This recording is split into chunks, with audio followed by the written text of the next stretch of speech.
Have you ever upgraded your gaming PC, thinking you'll use less electricity because it's more efficient, only to find yourself cranking up the graphics, adding a second monitor, or even leaving it on the 24th of July?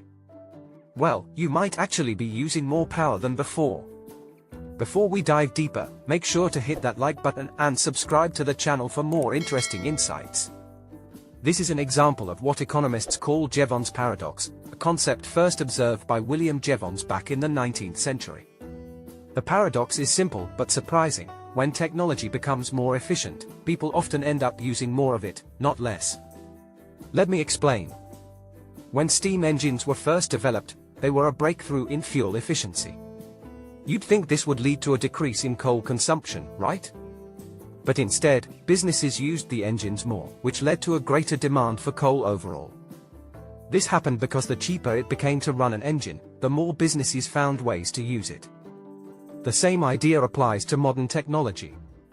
For instance, when fuel efficiency improves in cars, people often drive more, rather than less, because it's now cheaper to travel. Instead of reducing their fuel consumption, people end up making more trips, driving longer distances, or upgrading to bigger vehicles. This is Jevons' paradox at work. But it doesn't stop there. Let's look at how it affects our daily lives today.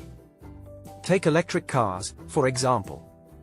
The more affordable and efficient electric cars become, the more people drive them, often for longer trips.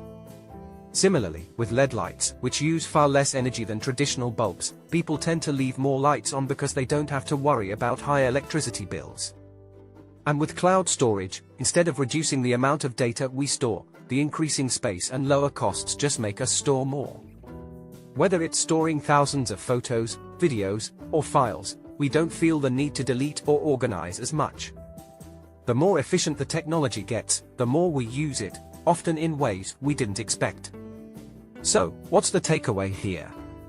Jevons' paradox reminds us that just because something is more efficient doesn't always mean we'll use less of it. Sometimes, it can lead to a total increase in consumption, and we often don't even realize it. So, the next time you upgrade your tech thinking you'll save money or energy, just remember, you might end up using more than you planned.